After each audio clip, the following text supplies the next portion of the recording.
Hi everyone, I'm Emily Jackson. Growing up, I always knew I was playing second fiddle to my sister, Emma. Even now, at 28, with my software engineering career thriving, nothing I do seems to matter to my parents. Let me give you a glimpse of what I deal with every day. Emily, why can't you dress more like your sister? She always looks so put together, my mom remarked during our weekly family dinner, completely ignoring the promotion I had just announced. Mom, I'm leading a major project at Silicon Tech now, I said, trying to keep my voice steady. That's nice, dear, she replied dismissively. But did you hear? Emma's boyfriend, James, is taking her to Paris next month. Isn't that wonderful? I caught my best friend Ava's eye across the table.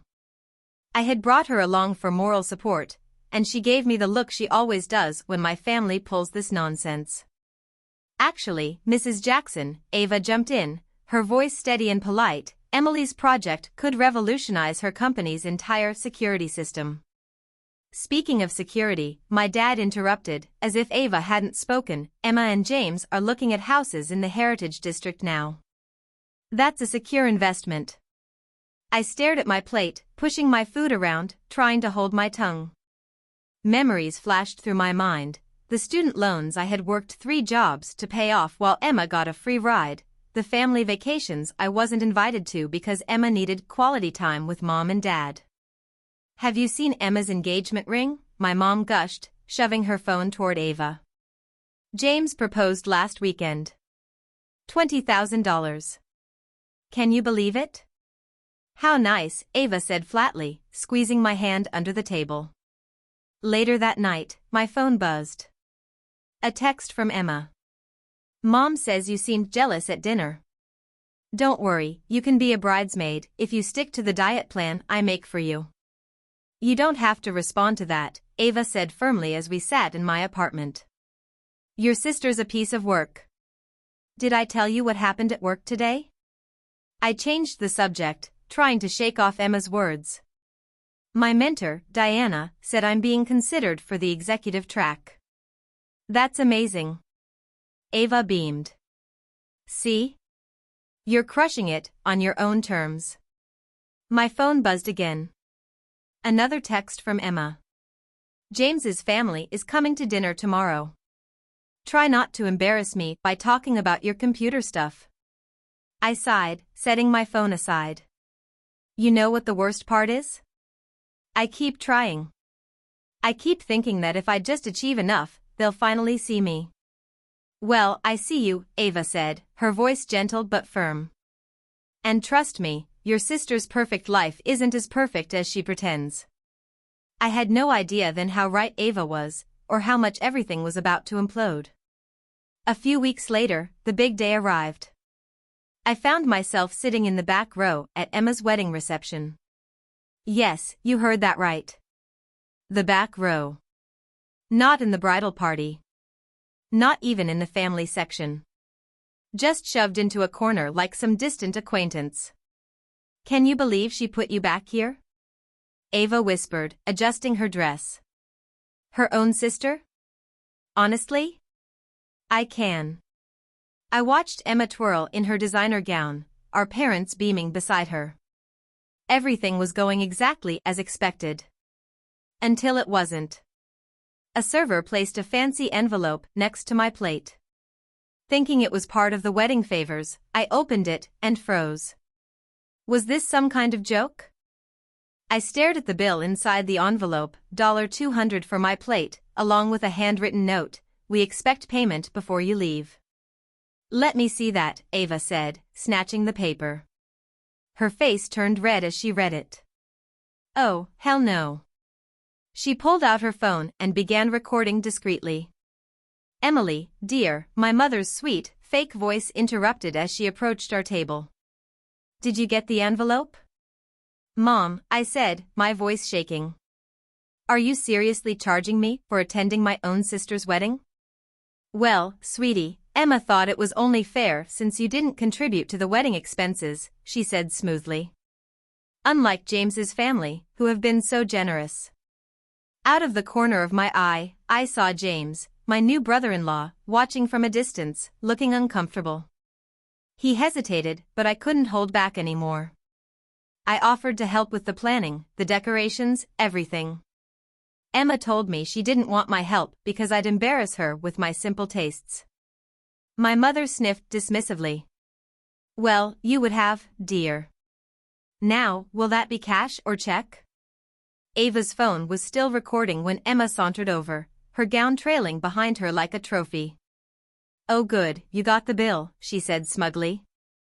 Just trying to teach my little sister about financial responsibility. Not all of us can waste our lives playing with computers. Playing with computers? I snapped. I'm a senior software engineer. I make 6 figures. Then paying shouldn't be a problem, Emma smirked. Consider it your wedding gift, since you clearly couldn't afford anything from my registry. That's when James stepped in, his voice low but firm. Emma, we talked about this. This isn't right. Stay out of it, James, she hissed. This is family business. My hands trembled as I reached for my purse and pulled out my checkbook. You want your money? Fine. My voice was tight as I scribbled on the check. Here's your $200. Consider it the last thing you'll ever get from me.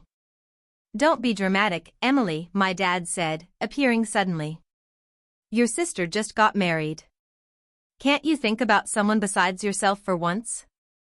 I handed the check over, stood up, and walked out. Behind me, Emma's shrill voice pierced the air. See? She always has to make everything about herself.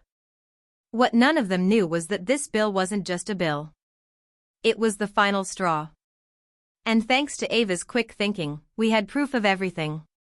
2 months after the wedding disaster, I sat in Diana's office at Silicon Tech, staring at an opportunity that could change everything. Seattle needs a strong leader, Emily, Diana said. The position comes with double your current salary and full team control. Just as excitement bubbled inside me, my phone buzzed. Another text from Emma. Need to talk ASAP. Financial emergency. I ignored it, focusing on Diana. When would I need to decide?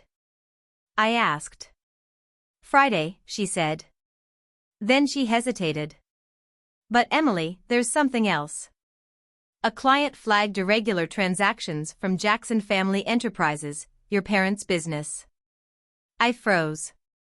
Irregular transactions? Later that day, Ava burst into my office, her face flushed with urgency.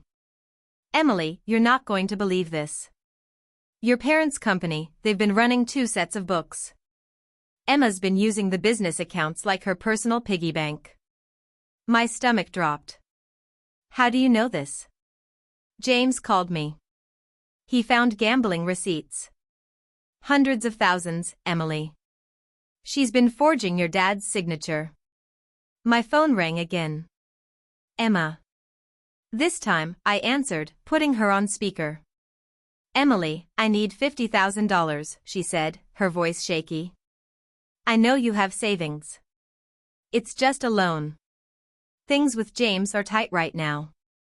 I took a deep breath and smirked. Excuse me?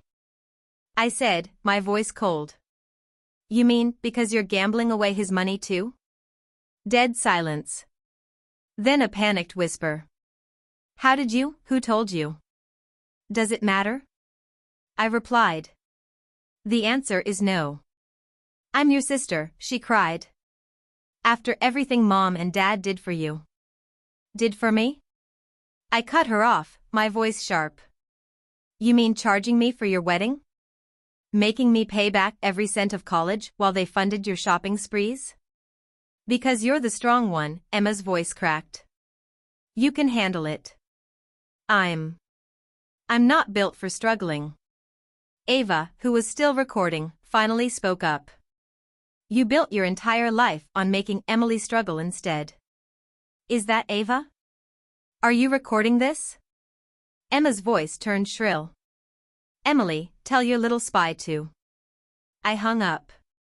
Minutes later, my mother called, her tone dripping with disappointment. Your sister is crying, she scolded.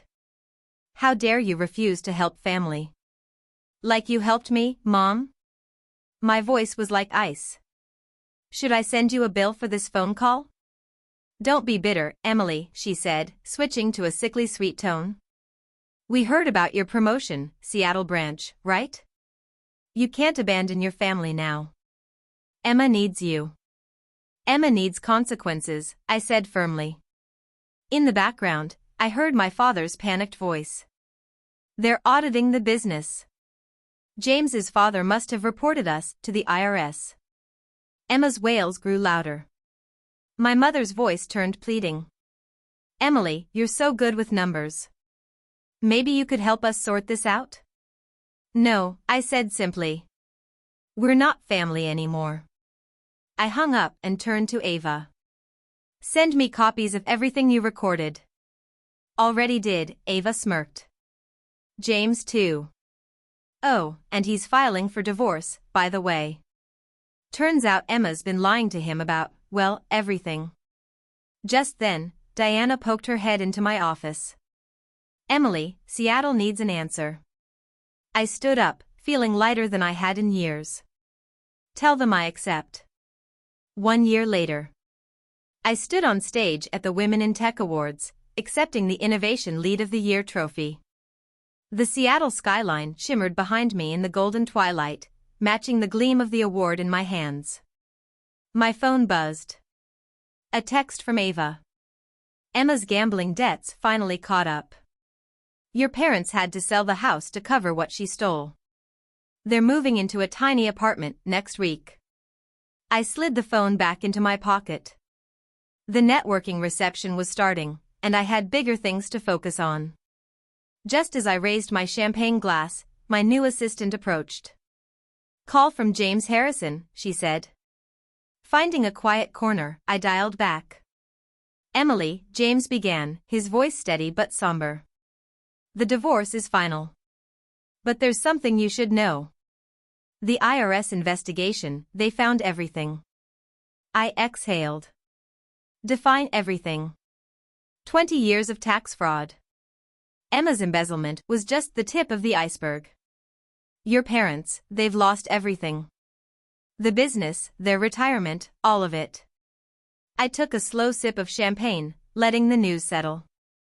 And Emma? She's living in their apartment's spare room. Nobody will hire her with the fraud charges pending. Oh, and she tried opening credit cards in your name last month. She what? My grip tightened on the glass. Don't worry, I caught it in time. Being a financial advisor has its perks. She can't touch you. Later that night, my hotel room phone rang. The screen displayed an unfamiliar number. Against my better judgment, I answered. Baby girl, please. My mother's voice was thick with tears. We made mistakes. Mistakes? My voice was ice. You systematically destroyed my self-worth, enabled Emma's abuse, and tried to drag me down with you. Emma wants to apologize, she said weakly. She's changed. We've all changed. In the background, I heard Emma's muffled plea. Tell her I'll go to therapy. I'll do anything. You had decades to change, I said sharply. Funny how it only matters now that you've lost everything.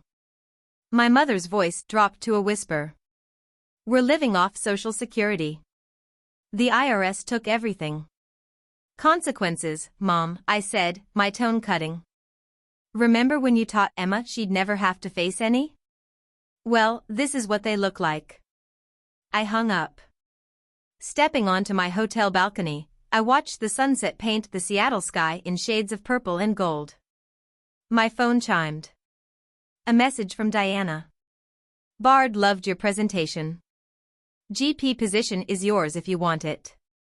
Another text popped up, Ava this time. Your old house just sold. Guess who bought it? James's private investment firm. They're turning it into a women's shelter. I smiled, remembering Emma's sneers about my little computer job. Now, I was making 7 figures, driving a Tesla to my corner office, while she filled out job applications at fast food joints. My phone buzzed again. One last time. Emma. Using Dad's phone. I know I don't deserve forgiveness, but I'm your sister. I blocked the number. Then, I ordered room service.